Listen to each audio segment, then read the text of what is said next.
that okay? Can we see those? Yeah, fabulous. Okay. So as Simon said, this is genuinely early work. And let me just try and walk through the core claim in the paper. So as many of you, if not everyone on the call, will be familiar with the concept of the agency cost of debt. So this is Jensen and Meckling's pathfinding work in 1976. The idea is that covenants in loan agreements play an important role in limiting managerial action, which might reduce the value of the debt. So the idea is that lenders will negotiate protective covenants in loan agreements. And specifically, they will negotiate them to the extent that the monitoring costs, so the cost of staying on top of the covenant, seeing whether it's being complied with or not, and the bonding cost, so the cost in management not being able to do exactly what it likes, are less than the benefit of the covenants. So there's one of Jensen Meckling's key insights is that there isn't an unbounded appetite to negotiate covenants. They are bounded by certain things, but Jensen and Meckling put that in terms of monitoring and bonding costs being less than the benefit of the covenants. Now, historically, theory has conformed to reality, or reality has conformed to theory, perhaps. And so what we would have expected to find in a loan agreement is a suite of maintenance financial covenants. I think everyone knows what those are. Covenants that have a fixed ratio or a threshold, which is tested from time to time or continuously. We would have found positive and negative covenants. So positive covenants to do things, I will file my accounts. Negative covenants not to do things, I won't go out and raise more debt. I won't go out and offer more security to other lenders. And then a suite of information covenants which help lenders to monitor compliance with the maintenance financial covenants and the positive and negative covenants. But as everybody knows, private equity leveraged buyout deals don't look like this at the moment. There's been an absolute explosion in leveraged buyout loan agreements, which are written on both covenant light and covenant loose terms. So covenant light means that the loan agreement doesn't have maintenance financial covenants. It typically only has a single covenant, normally the leverage covenant, and that is only tested if the borrower incurs more debt. So in the world of a maintenance financial covenant, we are continuously testing the covenants, either at specific points or as a running event. But with a covenant light deal, unless the borrower goes out and positively does something, then there isn't a covenant that's tested.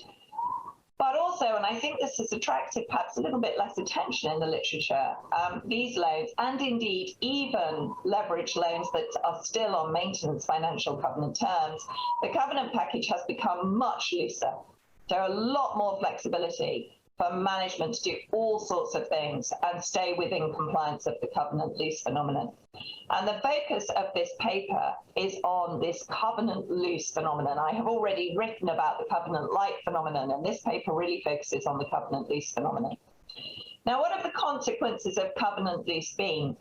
Well, in the US in particular, we've seen some pretty aggressive transactions by private equity sponsors, of which the two most fated probably are collateral stripping, where you take the security that you had offered the lenders, you take some of that security, you move it out of the security net into an unrestricted subsidiary, and you're then able to raise new debt using that collateral. And what makes these deals particularly controversial is that typically the junior lenders in the existing capital stack have been offered the chance to participate in this new loan against the security. So in effect, they are jumping over the senior lenders in priority terms. The other type of transaction is up-tiering, where the sponsor takes advantage of a basket that allows it to raise more senior debt and offers, again, the junior lenders the chance to jump up on preferable terms into that senior basket. So these are, as you can imagine, these have been hugely controversial. They've attracted an enormous amount of attention. And we are beginning, and this has been less of a phenomenon in Europe, but we are beginning to see loosening terms in European LBOs that will also permit these sorts of transactions. So unrestricted subsidiaries becoming much more common as a more aggressive feature of European LBOs.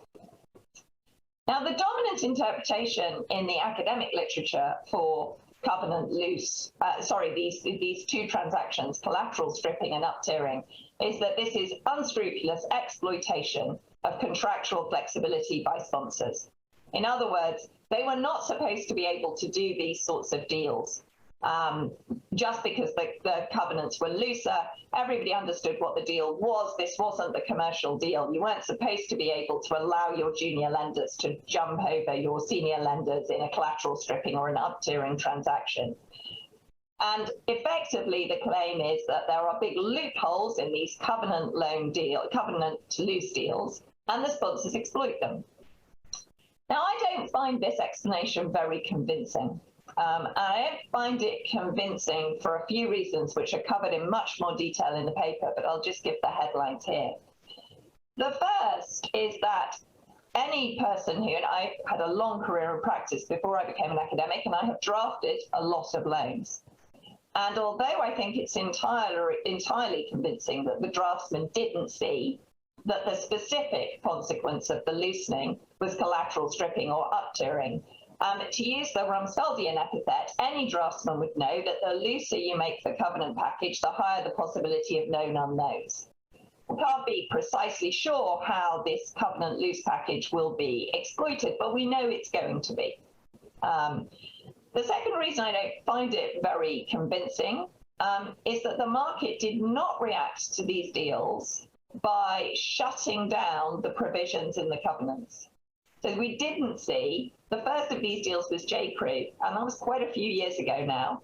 We didn't see the market reacting to that by closing down the looseness in the covenant package that had permitted the deals in the first place.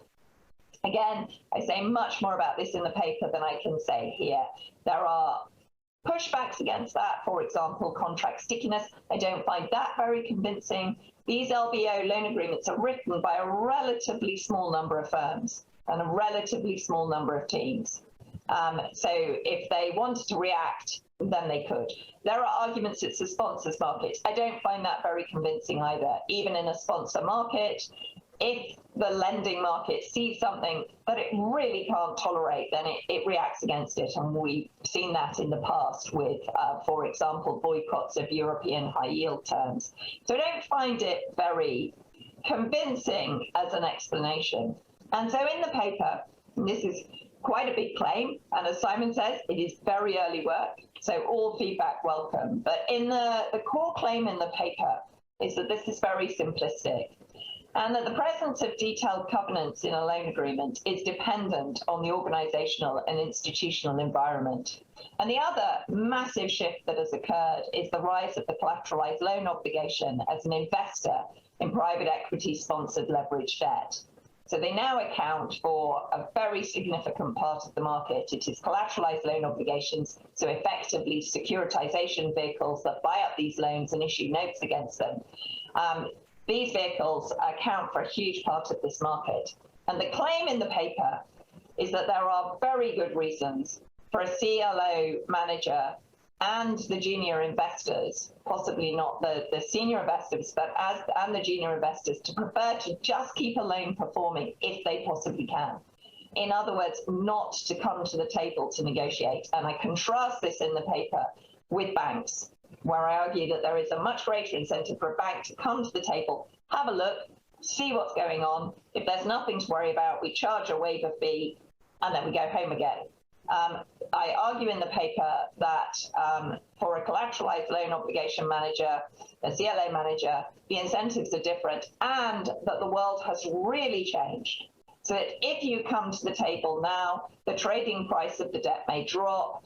Effectively, the business is in play. You get a sort of quasi-takeover effect, where if a restructuring negotiation starts, it becomes extremely unpredictable. We may get parties trying to buy in on a loan-to-own strategy and so on.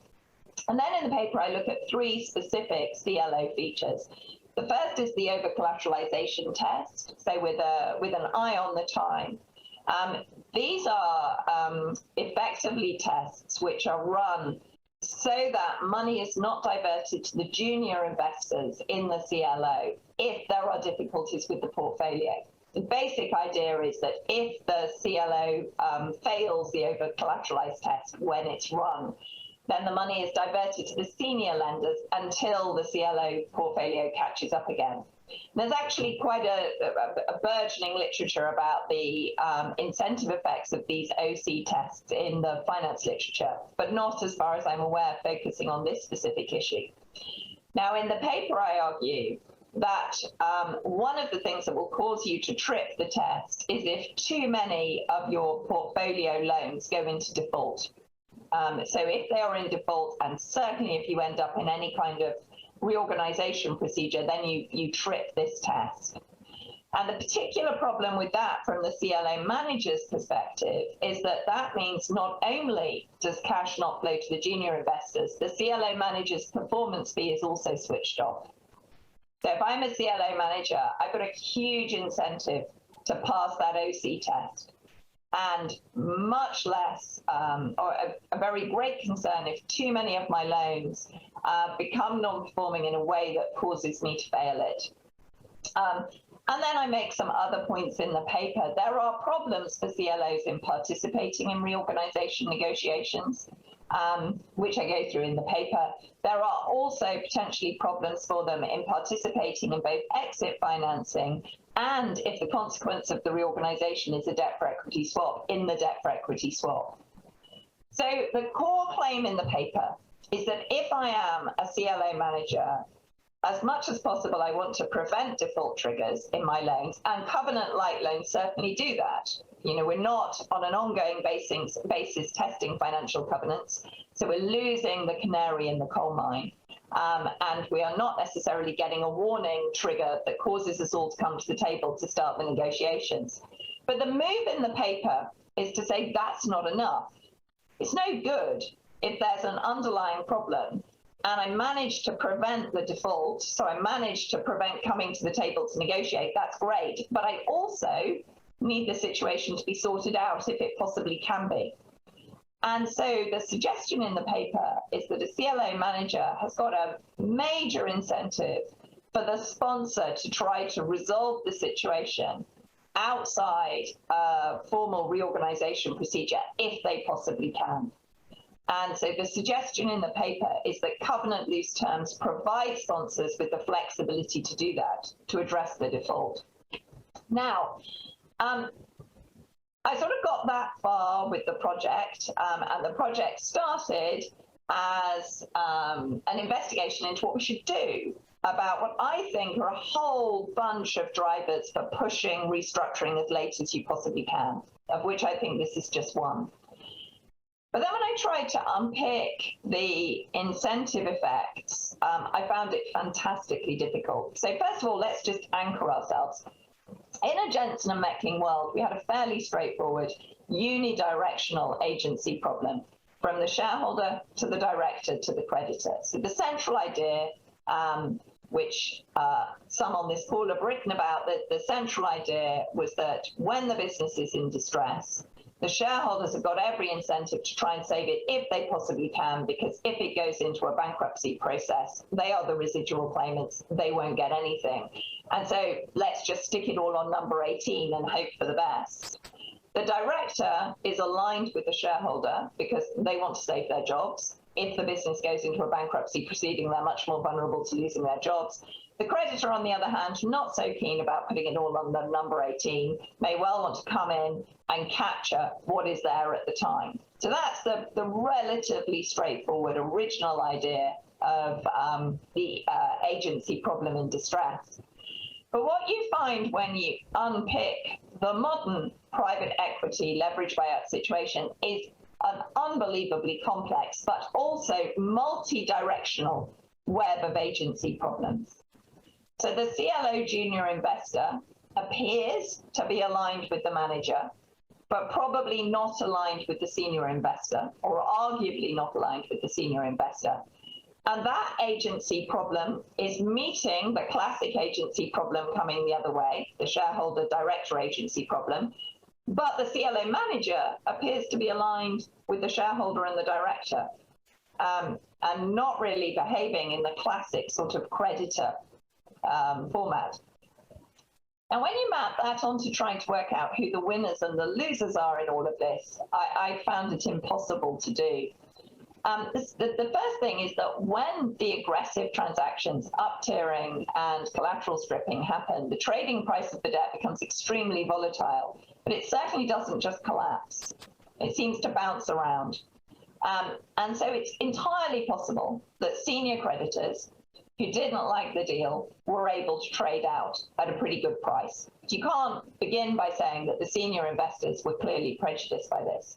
It's made even more complex by the fact that every actor in this scenario is taking a portfolio view.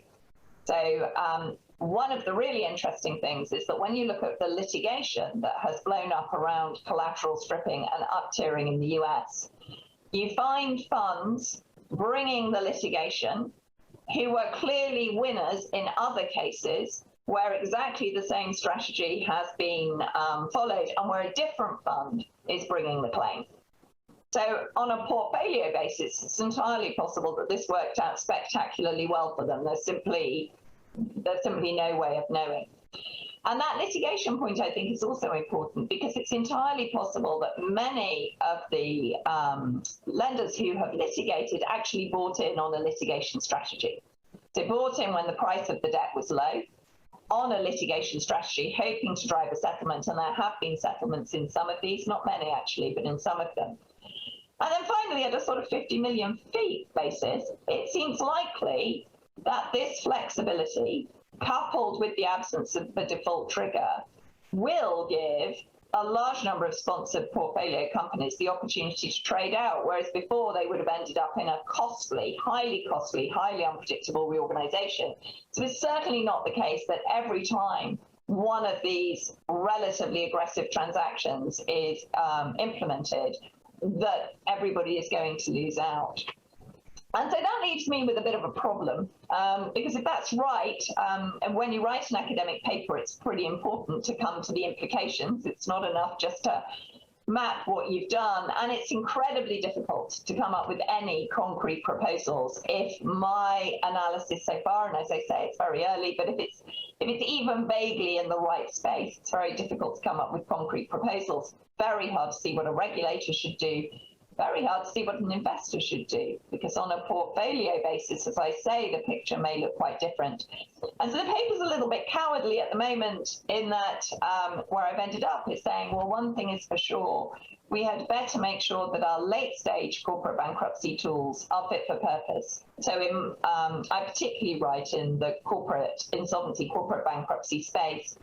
And the modern aim has been to create incentives to get people to file earlier, because you won't be surprised to learn that the earlier you start a restructuring, the higher the chances of success, because the distress is not deepened. This is part of a body of work that I'm working on at the moment where I say I don't think that will work at the moment in modern markets. I think there are lots of reasons to want to leave that as late as possible. And so now what we might want to do is really look at our late stage tools for those portfolio companies for whom this does not end up as a happy story. But I would be delighted to receive feedback on that, or indeed any other aspect of the paper. So let me stop there. Thank you, Sarah. Wonderful exposition of your thesis. And I'm now going to go straight to Professor Oren Sussman and ask Oren if you could give your 10 minutes worth of comments, please. So thank you very much for inviting me to discuss this interesting paper, which I think I agree with, at least on the general message, although I would like to highlight a few other details. So Sarah starts with a picture of a very complicated world. There's a debtor, there's a creditor, there's a contract, there are covenants, they can be loose or light. But then she says it's a bit more complicated because the creditor is just a manager, and above the manager you have an investor, and that's another layer of an agency. And then she says the contract is actually more complicated because it has other aspects, and I will highlight the callability aspect of the asset, and then there are subsidiaries, and then there are the other creditors, and then there's the time dimension from the contracting phase all the way to the resolution phase, with a lot of monitoring in the middle, to the dark end of the whole comedy in bankruptcy that everyone tries to avoid, but their fate is to get there, more or less. So Sarah talks about complexity, and no one can blame her for not delivering on complexity. I would, however, emphasize more the aspect of the interactive nature of the whole thing between stakeholders and between various clauses of the contract. I was surprised that Sarah didn't mention the other big slogan of Jansen and Meckling, which is that the firm is a nexus of contract. There's another aspect of the discussion that I'm less keen on, and this is the story about these fundamental changes of how the world has changed from the old days when the banks were the secured creditors and they did the monitoring and were leading the reorganization in case of a trouble. My instinct on that is to some extent the opposite. I think that the basic functions of the debt market have not changed, namely the presence of the secured creditor, the right to call back the loan, the incentive to monitor the leadership in the organization.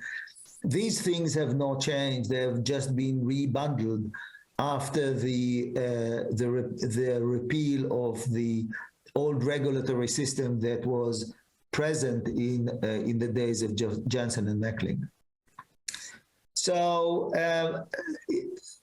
next to the main interaction aspect of the paper, and this is the interaction between covenant and callability.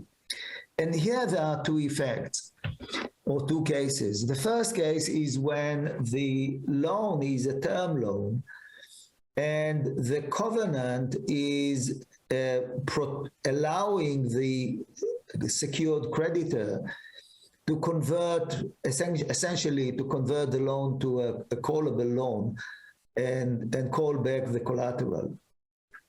So in this view of the world, the job of the covenant is to give protection to the creditor. But there's another case, and this is where the loan is already callable to begin with, in which case either there are no covenants at all, or the covenants give a little bit of protection to the debtor from the creditor trying to behave opportunistically and call back the loan prematurely. So the implication of that is that the change in the intensity of covenants, namely going from covenant heavy to covenant light, by itself doesn't tell us much on how the balance of power has changed in the contract.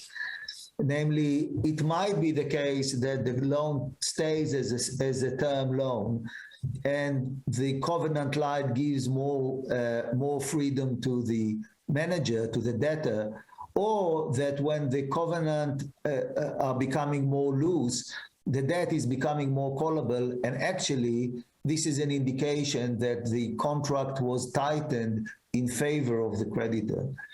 And I think that this is a detail in the paper that Sarah must be more assertive.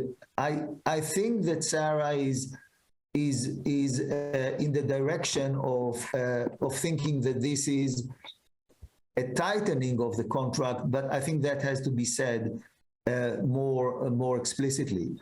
There's one piece of evidence in the paper that is strongly in the direction of this being part of tightening lending terms, and this is when it happened. It happened after the financial crisis, or right after the financial crisis, and in the years after.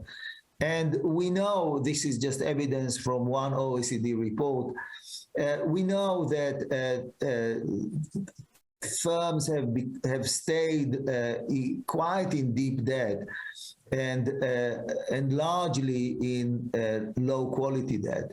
So this is a report of the OECD that emphasizes the fact that although the incidence of junk has gone down in the years after the financial crisis, so many of the investment grade was at a triple B that actually the quality of the credit has deteriorated. Now, if indeed my guess is correct, and Sarah agrees with that, that was part of tightening the debt contract, and I fully agree with the idea that this is not an accident in drafting contracts. I think that the arguments of Sarah in the paper are totally convincing on that.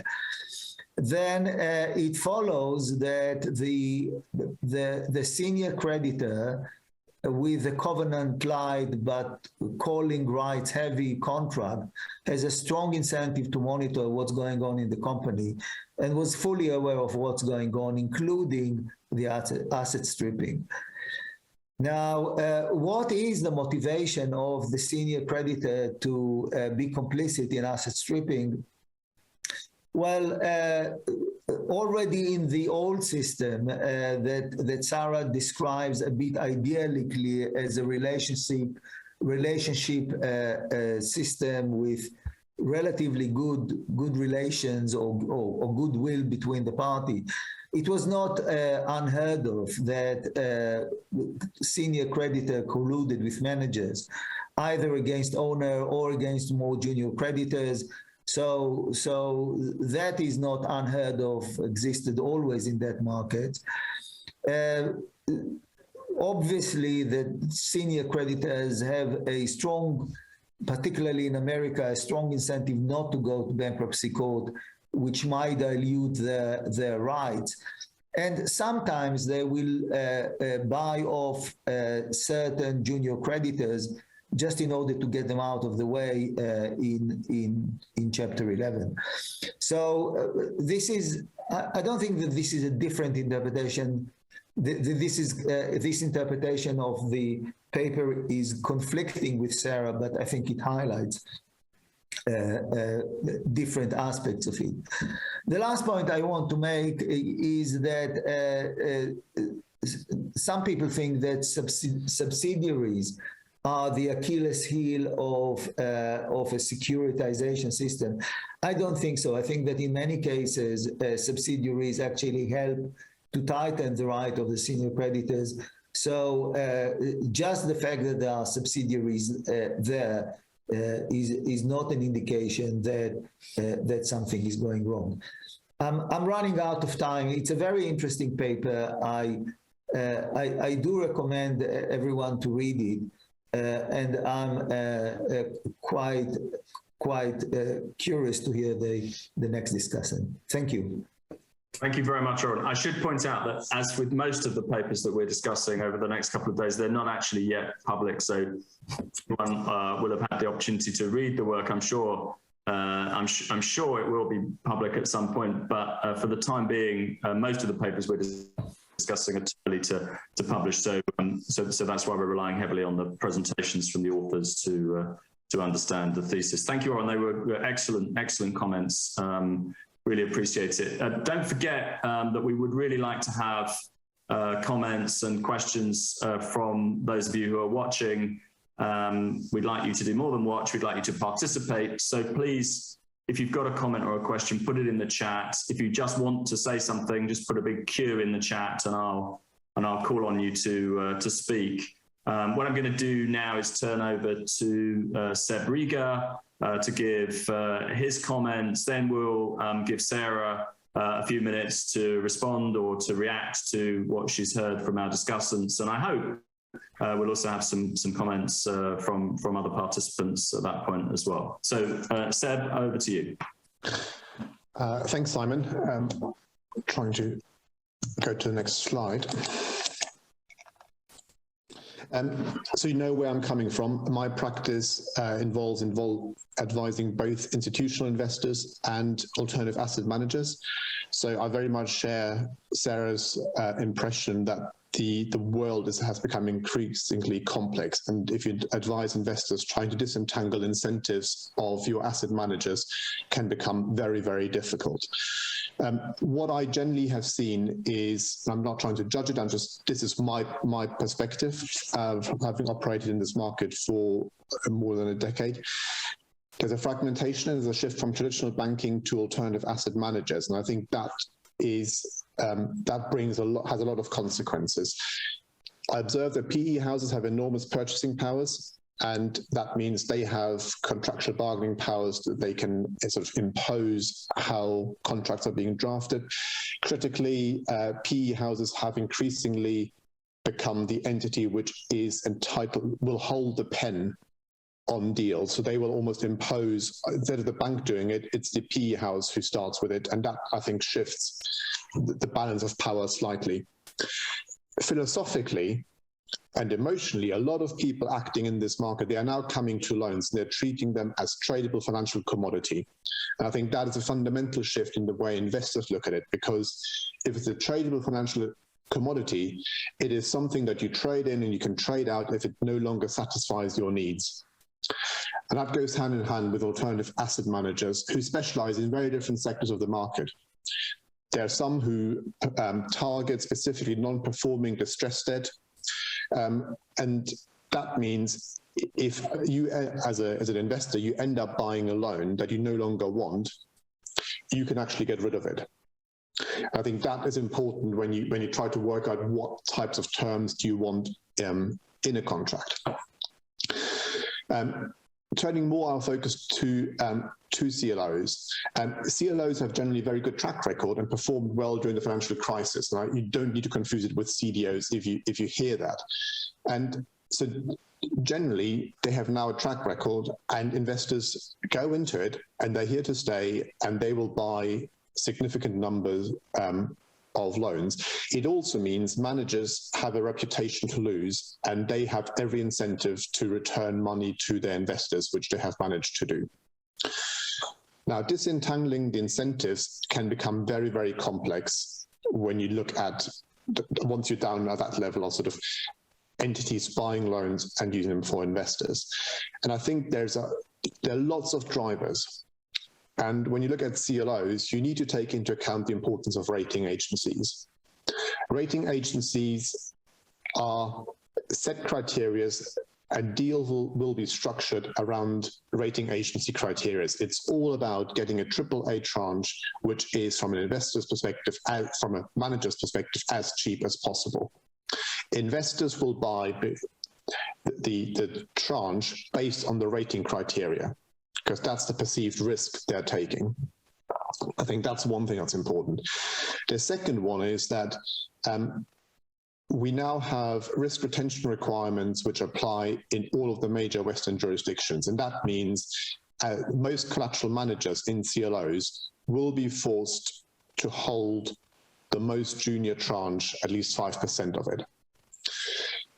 That makes the incentive structures really quite interesting, because rating agency models approach a CLO on the basis that there will be defaults in the structure.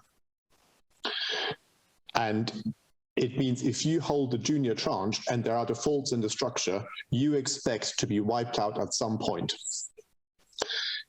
So in some ways, if you are holding the most junior tranche, the best strategy for you is to have a perfectly correlated portfolio, because at least you have a better chance of not getting wiped out, because all losses will be concentrated. And I think that's another layer that's important to sort of think about when disentangling the incentives. Before I go look more detail at CLOs, one more thing is, what I observe more when dealing with asset managers who buy and go into the loan market, they of course recognize that if the loan gives the asset manager certain rights as sort of representing the lender, there's a question about, are you capable and do you want to exercise those rights? Those rights. If you have maintenance covenants which are breached, but there's a continued performance, you end up with a dilemma of trying to work out, what duty do I owe to my investors? Do I have to get involved and do something at this point or not? And it's kind of, it's almost having additional rights can sometimes become more difficult because you don't really know what your legal duty is at that point and whether you need to exercise those rights. Now, cov lights and cov loose in the CLO context. There is a specific cov light bucket. So in the CLO, you build a portfolio of loans, and the building blocks in that portfolio are prescribed at the outset, and it's determined by rating agencies, or will be influenced by rating agencies. They'll never prescribe, they just guide the manager through the process. And typically CLO portfolios will have a bucket that says not more than 17, 15, 30% of the overall portfolio can be invested in cov light loans. And I've included here the definition of cov light loans. They're pretty standard because they're all based around rating agencies. And you can see a cov light loan is defined as a loan which in the judgment of the collateral manager does not contain any financial covenant or require the obligor thereunder to comply with any maintenance covenant. So what it means is, from a manager's perspective, you carve out space for cov light loans in your portfolio, but the reverse is almost true. You also need some loans which are not cov light because you can't fill your portfolio with 100% cov light loans. So that's a comment on cov light loans. Cov loose is a much more difficult one. And you can see cov light loans are specifically defined, and CLOs are a great source for finding definitions relevant to the financial market. Now, there is currently no express cov loose definition. And Sarah says in her paper, it's very difficult to define what cov loose is, and it's hardly surprising. But what you see in a CLO context, there are other generic definitions which could at some point capture cov loose loans, or more to the point, things that happen to cov loose loans. So there's a definition of credit impaired obligation, and credit impaired obligations are broadly loans which have suffered a fall in the purchase price since entering the portfolio. Managers are not obligated to sell credit impaired obligations, but they can. Crucially, though, unlike defaulted obligations, the value of credit impaired obligations is actually not adjusted for the purposes of the coverage tests. So cov loose loans, from a manager's perspective, they're not a bad thing, because as long as they pay. And I think that's kind of where Sarah was going with it. The other bit, and that's something which I find in the old, sort of looking at incentives, you see people holding loans, and of course these days people can credit or hedge the credit risk on loans. So you actually don't know the strategy that an investor takes on a loan. They might be perfectly happy to hold a covenant loose loan and then put a credit hedge on top of that to give them additional protection. So in practice, we see certainly cov loose loans. We're expecting them to become more prevalent in the European market. We don't see a pushback from the investor community. It certainly serves some of their purpose. And I think because you have the greater fragmentation of lenders, people are prepared to play ball because it suits particular investors' needs. And I think that, Simon, brings me to the end of my 10 minutes. Perfectly timed. Thank you, Seb. That was really helpful. So we've got about 20 minutes left in this session. As I said before, really encourage you to make comments in the chat or to put a big Q so that I can call on you. And we've already got one question, Professor Eva Michaela. Who are the ultimate holders of CLOs? Are these retail products? Are they bought by pension funds, other institutional investors? Sarah, I want to come back to you anyway now to maybe react to what you've heard from Oren and Seb. Maybe you could also pick up Eva's question in your response if you're able to. Yes, sure. Thanks, Simon. And thank you, Oren and Seb. What an incredibly rich and fantastic set of comments. A complete example of the benefit of being brave and presenting early work and getting comments, because it was exactly what I'd hoped for. So the big comment is thank you. And there's an enormous amount here to think about. So Oren's comments, first of all, and I feared, Oren, and you have with your usual ability to incisively pick up the obvious weakness. I don't think I have given enough airtime to the revolving credit facility term loan dynamic. And actually, I've got a question for Seb on that as well. Typically, the RCF does still have a financial covenant, a maintenance financial covenant in it. And I think, that is because although, of course, you're right that the revolver is repayable at the end of the interest period, classically it will roll. And so the covenant is, playing a function in preventing the rolling of the RCF. So the most senior lenders would expect to still have a covenant, and I think typically do still have a maintenance financial covenant. However, increasingly that seems to be a springing covenant. So it's, and I touch on this in the paper, but I don't really do enough with it. So it is only tested if certain conditions are fulfilled, which, I touch on in the paper. So one argument is that and this is quite dominant in the literature, one argument is that the term lenders, so if the CLO is invested in the term loan, they can rely on the monitoring at the RCF level, and the RCF is traditionally still held by banks. And I think this is completely sympathetic to your argument. I don't find that tremendously convincing for lots of reasons, and I don't think I go into that in enough detail in the paper, partly because this springing quality of the maintenance financial covenant means that it isn't tested in many circumstances where a traditional maintenance financial covenant would have triggered the default. But also because the incentives at RCF level are different again. If we've got a deep capital structure with a lot of leverage, and I'm in the RCF right at the top, I've got lots of incentive to give waivers, and there are typically not cross defaults. So, but I think your criticism that I don't give enough focus to that, I think that's really well taken, and I sort of felt that was a weakness in the current paper.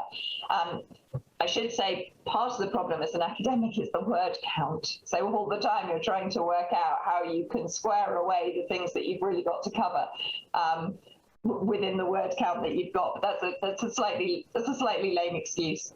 I think I really liked the insight that there is an incentive to buy off difficult juniors. So there is evidence that in some of these cases, there were junior lenders that in some cases did have particular bargaining power, and they benefited from the deal. So I think that's an absolutely fabulous insight. I really like it. And I really like the idea that actually it may work for the seniors for that deal to go forward. And I think that's got huge explanatory power. So I think that's just a great insight, and that's something I'm going to explore even more. And then the thing that came out of your comments, which I'm really conscious of, is that I don't set any of the analysis in the context of what's going on in the finance markets generally. So I don't talk about the post-2008 effect. I have to say, I wrote a practitioner piece shortly after 2008 saying, there was covenant light in the US and terms were loosening before 2008. Obviously, that would all change and we'd never see them in Europe. How wrong can you be? I'm extremely grateful that nobody read it and that it has been happily buried because, as predictions go, it was about as wrong as you can be. But I don't really engage with the timing, and I think that's a very good criticism. And of course, it is an extremely good criticism at the moment as we're speaking, because I'm also conscious that everything is changing, that depending on what happens with inflation and interest rates and the bond market and the ability to refinance at all, everything that I'm talking about might change. And I think I at least need some sort of nod and a wink to that in the paper. So I agree with the criticism that I don't really give enough airtime to the timing and when this starts to emerge. And I would take it even further, because I think I have to say something about what is happening at the moment. We could be at a sort of an inflection point where these dynamics change really dramatically. So thank you. And then equally said, my goodness, also what a fabulous set of comments, and so much there for me to think about. The private equity purchasing power, I think I underplay. And of course, you know, that certainly has explanatory power. I sort of raise it and I almost dismiss it, or I think that needs more airtime in the paper. In my other work, I've run the argument that although private equity sponsors have an incentive they have to return to the debt markets. And so much of the literature says that means they'll always do, I don't know, let's just put it completely colloquially, they will behave as properly as you could possibly hope for because they've got to return to the debt markets. In my other work, I have run the argument that they also have to return to their investors to raise new funds, and that is a much more personal decision for an investor investing in a fund, and it's much more sensitive to the fund, the individuals, the performance. The debt markets are much more market orientated. You know, there are good cycles, there are bad cycles, and so in other work I've run the argument that there is less risk for a PE sponsor needing to return to the debt markets than there is in losing an enormous amount of cash for their investors on a portfolio basis when they then try and raise another fund. And I don't really do anything with that in the paper, and I think that you're right. I want to think a lot more. I also think that you're completely right that I underplay this different way of thinking about a loan. So I've also written about that in other work, the massive shift from a loan to a hold to maturity instrument where I'm going to make my money by holding the loan, getting paid the interest and getting repaid at maturity to the loan as a tradable instrument. I have covered that in other work, but I think you're right that it has a place here. I really like the point around the maintenance covenant where it's breached and this difficulty of knowing whether to take action or not. So I really just had and hedging, which I also need to fold in. I really just had two questions. One, I have not been able to find, so back in the mists of time, I read an article in one of the financial press, Euromoney, I think, saying that if there was a maintenance financial covenant in the RCF, then in certain circumstances, the CLO was able to avoid counting the loan in the cov-lite bucket, even if they were heavily invested in the term. So I assume that they buy a slither of the RCF, but I have not been able to find the article, and I wondered whether you had any insight on that. So the basic implication in the article was that many more of the loans are cov-lite than the bucket test would suggest they are. And as I say, couldn't find the article. Any insight on that, gratefully received. There was one other point, but I've now completely forgotten what it was. While you're thinking about that, Sarah, having asked people to put cues in the chat, I don't want to miss the opportunity to call on them. So we do have one. I think Eva's question in the chat has been partially addressed by Seb, but maybe we can also ask Seb to further comment on that if he can. But I wanted to come to Professor Reger. Tobias, if you wanted to unmute yourself and ask a question, please. Sure, very much. Thanks, Sarah. Very inspiring work indeed. So let me just ask you out of curiosity a little bit about the volatility that you observe. Is that really a hallmark across the observation period, or is that something that is initially more or less of the first transactions and then markets figure it out? Because in order to understand what's going on, I guess that price reactions are a pretty good indicator of what's going on. And if it's really a persistent hallmark, I'd be very interested in your interpretation what that means, because at some point markets should have at least an idea of whether they get screwed or not, and therefore, so I was wondering about these questions. Thanks. Yes, that's such a good question, Tobias. So I, so far, have relied solely on secondary finance literature. So I haven't done any of my own empirical work on the trading price of the debt. I'm just taking this from the literature, and the literature just suggests it bounces around. So this isn't a case where the price drops and then comes back up, or it drops and it stays low. The literature I found suggests that it just becomes extremely volatile. And I think that is because it's so complex to work out who the winners and losers of these deals actually are.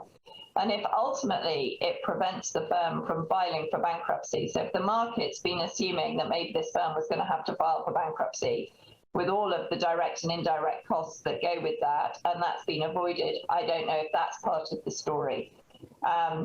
But as I say, as you start to unpick it, trying to work out the incentive effects, I mean, I found it pretty much impossible, and I don't know if the price is really just reflecting that.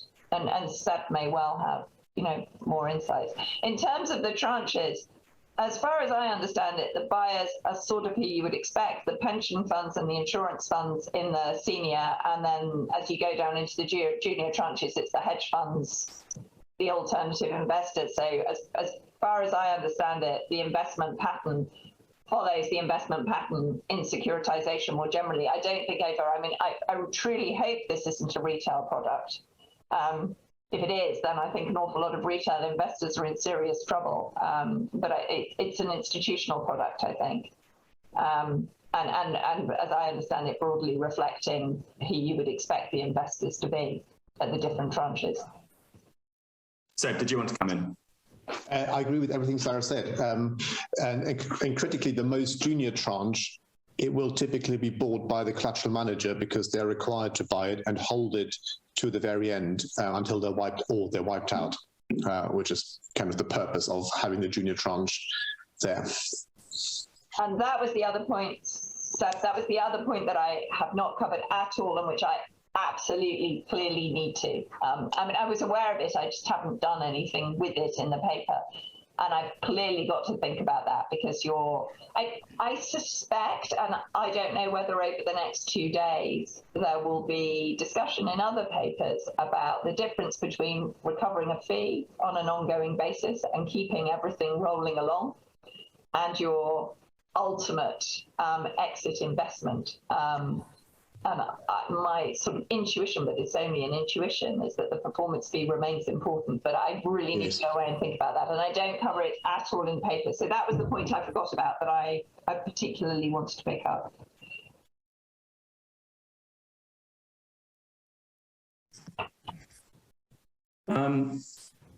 So I also have a question. My question is perhaps a bit more simplistic. I love the paper. I really buy the argument. I suppose what I wondered about is whether the real economy has much to worry about here, and whether you talk about late stage bankruptcy proceedings and their importance, but I wonder whether if you have a situation where particularly the sponsor has clearly lost their investment, and going to your point about incentives and the incentives predominantly to their fund investors and indeed their fiduciary duties to their fund investors, whether or not there isn't really anyone left with an incentive to rescue, and that could have, impact on creditors of the portfolio company employees, real economy impacts. I just wanted to see if you had a comment on that. Anyone actually, but perhaps starting with Sarah. Yeah, absolutely. So this has been my sort of long run obsession, if you like, that my good friend Adrian Walters at Chicago Kent uses the image of a demise curve when a business is in trouble. So high on the demise curve, it's got an isolated problem. It's got too much debt. It's a retail operation and everyone's buying online and it's got too many shops. But if it can address that issue, and Adrian and I are writing about this extensively at the moment, if it can address that issue, then hopefully all is well. And that is the conventional reason why, as a bankruptcy lawyer, you want to start early. Because if you start early, you're high on the demise curve, you can pick off the particular problem, and then you hope that having solved the problem, you prevent the slide down the curve.